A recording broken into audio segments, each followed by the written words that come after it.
we're going to look at a couple example problems that deal with sections 1.4 and 1.5. So this is problem 118.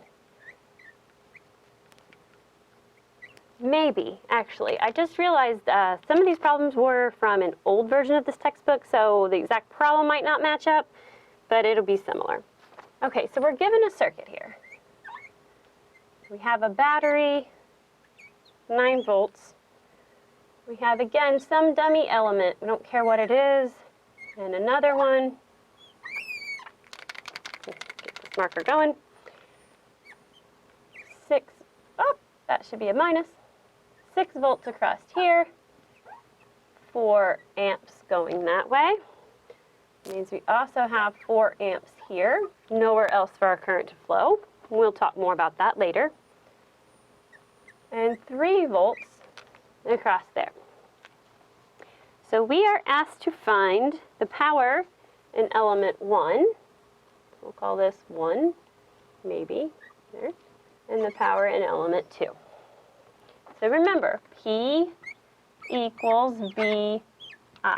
Well, conveniently enough, we were given V and I for both of these elements, so it's pretty easy. We'll look at where our current's flowing. Current flowing into the positive terminal. So for 1, element 1, I have V, 6 volts, times I, 4 amps. I have 24 watts. And I don't feel like this marker is behaving now. I'm going to switch to a different one. Power in element 2, we have V, the voltage, 3, times the current, 4. We have 12 watts. So that's the first part of the problem.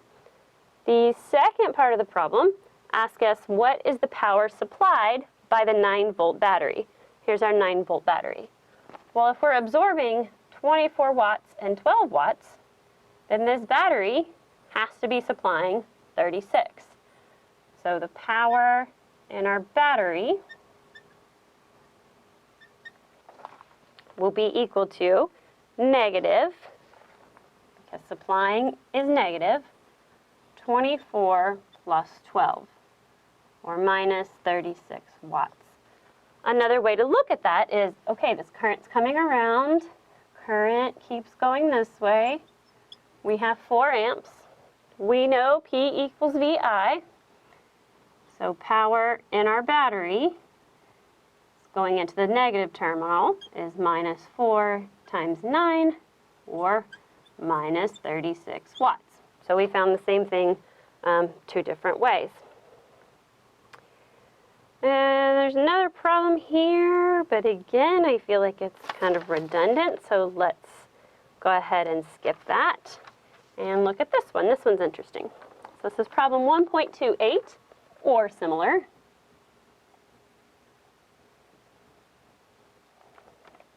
And we're told that our power is 30 watts, and our voltage is 120 volts. First question we're asked, what is the current? So find current. P equals VI, so I equals P over V, 30 over 120, or 0.25 amps.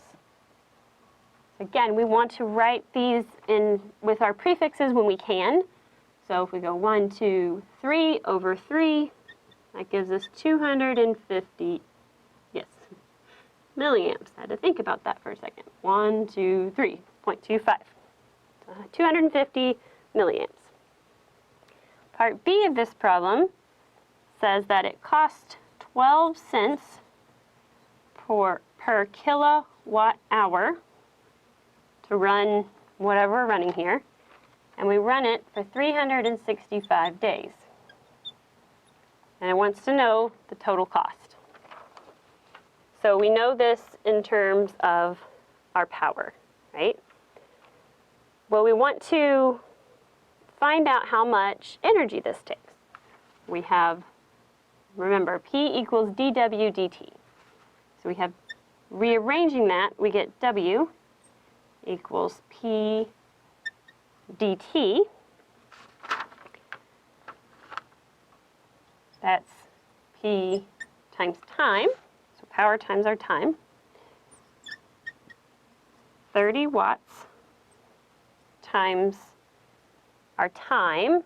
We want to change our time to hours. So 365 days, if we do the math on 365 days, you end up with, that's 8,760 hours. So I'll multiply this times my time, 8,760 hours, and that gives me 262,800 watt hours, or, remember, we want to use those prefixes when we can, 1, 2, 3, 2.6, keep all our decimals there, 2.628 kilowatt hours. We know it's 12 cents per kilowatt hour, so my cost is 2.628 K watt hours times,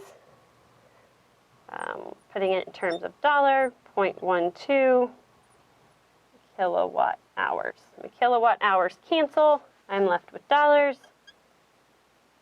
It'll cost you $31.54 to run this item for an entire year. So now if somebody tells you not to leave a light bulb on, you can calculate and see how much that will actually cost for you to run that light bulb for the entire year. That is not recommended that you leave it on.